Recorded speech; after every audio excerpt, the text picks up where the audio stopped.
So the making of the song Knowledge of the Drip, featuring the lovely, talented, magical, melanated Miss Kamaria Sarai. Hello. Right?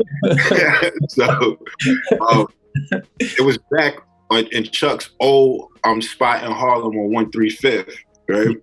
Yeah. And shout out to 135, man. Exactly. So it was like, it would be times like I would just frequent there, and it's crazy like how you know, you've got the sneakers all around you and whatnot. Like Chuck, he got his jerseys and all his like his posters and like the aesthetics, like, and it set the ambiance, it set the tone. So I will pop up time to time, right? Just be at Chuck's crib, like we talk about like the project, we talking about all of like the ideas on how, like, you know, we gonna finesse it and things of that nature. And like he played beats, and then like that knowledge of the drip when he played the joint, and I remember the name of the thing was called Old Timers. Like that was the name of the beat. So then he was playing it, and then I was like, yo, this joint hard. So he was like, yeah, I had this laying here, like I'm figuring out like what to do with it, like, but I know I got a certain vision for like how the visual should be. So then I just thought, I was like, yo, the chorus should probably be like, yeah, y'all know me, 40 on the hip with the drip like gold, yeah. Like, so initially it was just me doing the chorus, and then Chuck was like, yo, that's hard. Like he was like, yo, I should probably say that with you too, like, and whatnot. I was like, yeah, that's ill.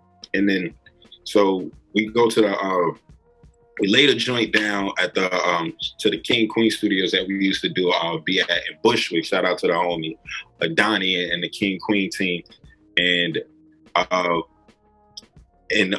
But the first, that's where Chuck laid this verse down at King Queen. Yeah, we did it in Harlem at DJ Polska. So that's when I laid my verse down.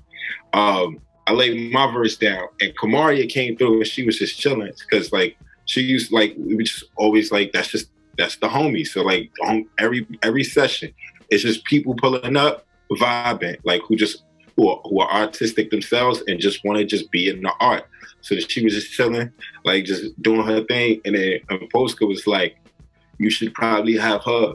Like, of course, Polska, like, if anybody's familiar with DJ Polska, he's from France. He's a legendary DJ from out there. Yeah. And so, like, he's the reason I tour Europe all the time.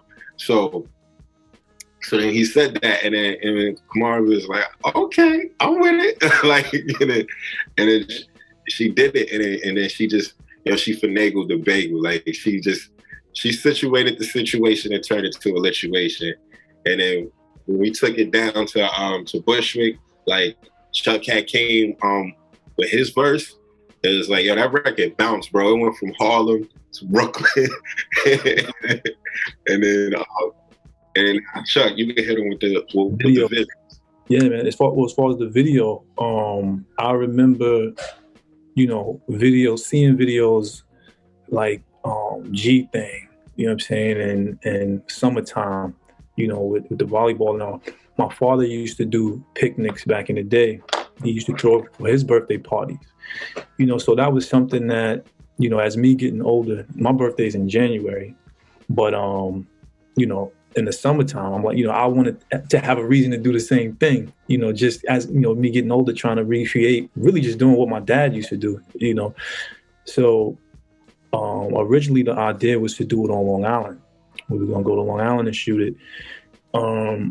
But once COVID hit, we had you know, COVID, it is what it is, you know, public parks closing. So we, like you said, we had to really think about, it was, you know, the challenge, you know what I'm saying? If we really want to get this done and still do this and have it go the right way and be received the way we want it to be received, we got to get creative on it. So we were able to nail down a location, you know, a secret location, and we was able to, you know, to do it like that. And I believe it came out, it was well received, you know, as you can see. If you see the video, you go see it now, everybody's smiling, you know, and it really, in my mind, it captured everything that I had envisioned before. You know, when I look at the video, everything that I had seen and grew up seeing, you know, that I just wanted to re-emulate that and bring that back into hip hop.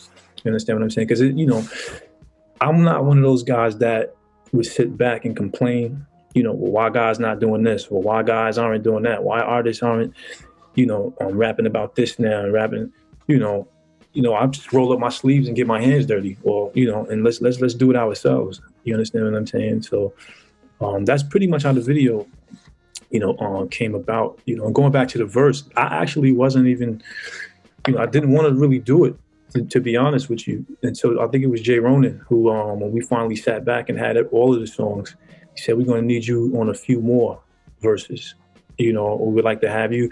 So I had to, and that was one of the songs that I said, you know, I think I could come up with something and do my 1-2, and you know, and like I said, I wasn't trying to do too much. If you notice, it's not even a full 8 bars. You understand what I'm saying? So, but it took me a while. I'm not going front. It took me a while to finally pen that little verse, but I believe it came out okay. You know what I'm saying? I hope the fans do too.